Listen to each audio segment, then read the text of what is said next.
آپ کو پتا ہے کہ جو نظر لگتی ہے نا خاص طور پر، اور جس سے بہت سی بیماریاں آتی ہیں، اس پہ اب تحقیق بھی ہو رہی ہے پیراسائیکالوجی میں، کہ نظر سے جو ریز اٹھتی ہیں وہ انسان کے جسم میں، یعنی نیگیٹو ریز جو خاص طور پر آتی ہیں، حسد کی نظر ہوتی ہے جیسے، تو وہ آ کے ایک ریئیکشن کرتی، کیمیکل ریئیکشن ہوتا ہے اس کی وجہ سے بلڈ میں، جس سے کچھ بیماریاں پیدا ہوتی ہیں۔ حدیث میں آپ کو سنا دیتی ہوں، حضرت ام سلمہ سے روایت ہے کہ آپ صلی اللہ علیہ وسلم نے ایک لڑکی کے چہرے پر کالے پیلے رنگ کا نشان دیکھا تو آپ نے فرمایا اسے نظر بد لگ گئی ہے، اس پر دم کرو۔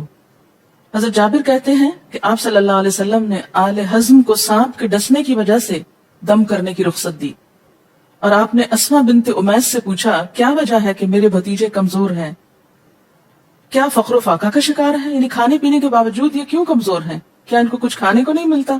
انہوں نے کہا نہیں، بلکہ انہیں نظر بد بہت جلد لگ جاتی ہے، تو آپ نے فرمایا ان پر دم کیا کرو۔ یعنی جس بیماری کی سمجھ میں نہ آئے کہ کھائے پیے بھی انسان، جوان بھی ہو لیکن اس کو صحت ہو ہی نہ، کوئی ظاہری سبب معلوم ہی نہ ہو، تو ایسے شخص پر دم کرنا چاہیے۔ حضرت عائشہ صدیقہ کہتی ہیں کہ رسول اللہ صلی اللہ علیہ وسلم نظر بد کی وجہ سے دم کرنے کا حکم دیتے تھے۔ حضرت انس کہتے ہیں کہ آپ صلی اللہ علیہ وسلم نے نظر بد اور بچھو وغیرہ کے ڈسنے سے اور پھوڑوں سے دم کرنے کی اجازت دی، یعنی پھوڑے وغیرہ جو ہوتے ہیں نا اس پر بھی دم کی اجازت دی، تو جسمانی بیماری ہے نا۔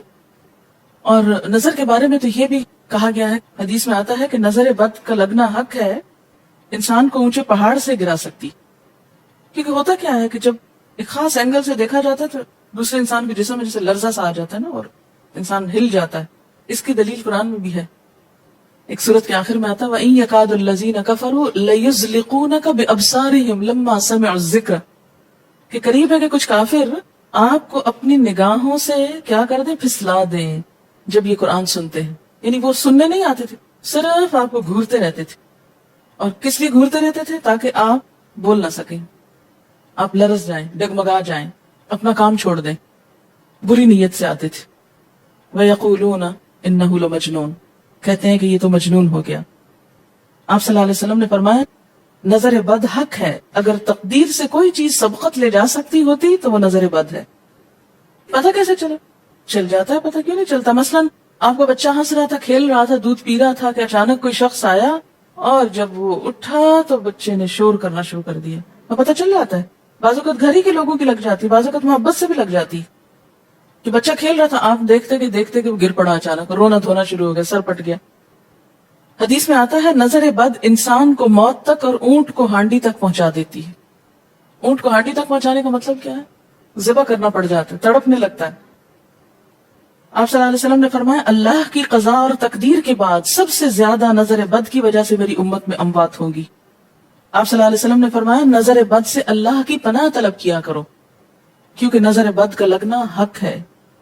اسما بنت امیس نے آپ سے گزارش کی کہ بنو جعفر کو نظر بد لگ جاتی ہے، تو کیا وہ ان پہ دم کر سکتی ہیں؟ آپ نے فرمایا ہاں، یعنی ایک عورت بھی دم کر سکتی ہے، اور اگر تقدیر سے کوئی چیز سبقت لے جانے والی ہوتی تو وہ نظر بد ہے۔ آپ نے فرمایا بے شک نظر بد انسان پر اثر انداز ہوتی ہے، حتیٰ کہ اگر وہ ایک اونچی جگہ پر ہو تو نظر کی وجہ سے گر بھی سکتا ہے، یعنی فزیکلی بھی اثر انداز ہوتی ہے۔ اور آپ دیکھیں کہ وہ قرآن پاک میں نہیں آتا وَمِن شَرِّ حَاسِدٍ إِذَا حَسَدَ، اور حاسد کی شر سے جب وہ حسد کرے، تو نظر بد ہوتی کس کی ہے؟ حاسد کی ہوتی۔ بری نظر کس کی ہوتی ہے؟ حاسد کی۔ تو جو صبح شام 3 دفعہ یہ پڑھتے رہے ان کو حاسد کچھ نہیں کر سکتے، ان کا کچھ نہیں بگاڑ سکتے، جتنا چاہیں گھورتے رہے۔ اسی طرح ابن کثیر نے کہا کہ نظر بد کا اللہ کے حکم سے لگنا اور اثر انداز ہونا حق ہے۔ تو جب اللہ کی پناہ لیتے ہیں نا قل اعوذ برب الفلق قل اعوذ برب الناس، تو آپ نے اللہ کی پناہ لے لی، شیلٹر میں آ گیا، اب ہر چیز بیکار ہو رہی ہے، سب نظر بد۔ اور اگر لگتی بھی ہے انسان کو تو کس سے؟ اللہ کے اذن سے لگتی۔ حافظ ابن حجر کہتے ہیں کہ نظر بد کی حقیقت کچھ یوں ہے کہ ایک خبیث الطبع انسان اپنی حاسدانہ نظر جس شخص پر ڈالے تو اسے نقصان پہنچے۔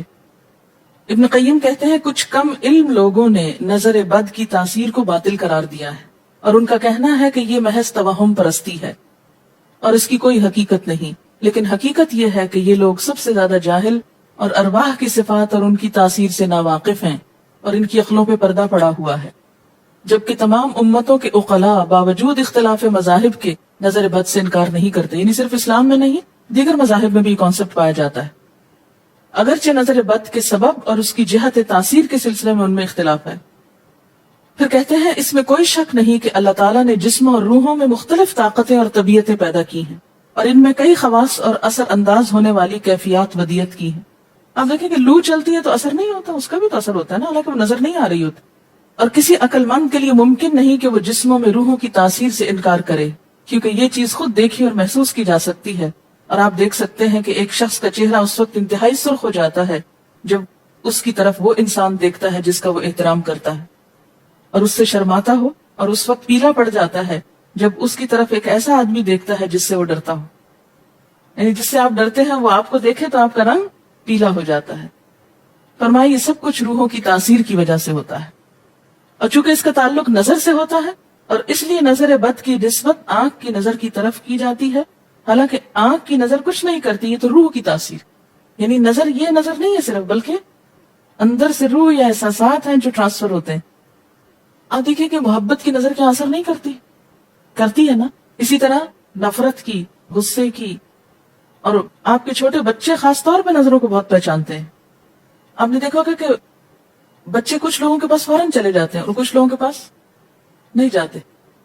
بچوں کی مثال اس لیے دے رہی ہوں کہ وہ معصوم ہوتے ہیں نا، ان کو کسی نے سکھایا پڑھایا نہیں ہوتا کہ ادھر جاؤ اور ادھر نہ جاؤ، اور اگر آپ سکھائے پڑھائیں بھی تو پھر بھی وہ اپنی مرضی کرتے ہیں، آپ کی نہیں مانتے، تو وہ ایک طرح سے بہترین جج ہوتے ہیں۔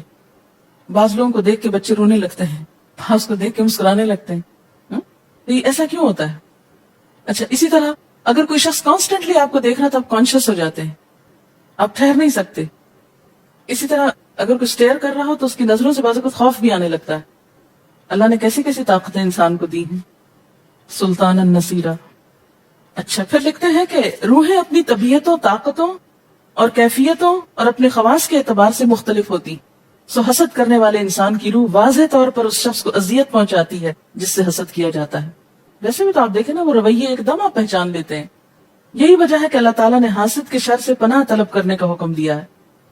حاسد کی تاثیر ایک ایسی چیز ہے جس سے وہی انکار کر سکتا ہے جو حقیقت انسانیت سے خارج ہو۔ جنوں کی نظر بھی لگتی ہے، یہ میرا قول نہیں ہے، حدیث ہے۔ حضرت ابو سعید خدری سے روایت ہے کہ رسول اللہ صلی اللہ علیہ وسلم جنات اور انسانوں کی نظر بد سے پناہ مانگتے تھے، یعنی آپ جو پناہ مانگتے تھے بری نظر سے، وہ انسانوں کی بھی اور جنوں کی بھی۔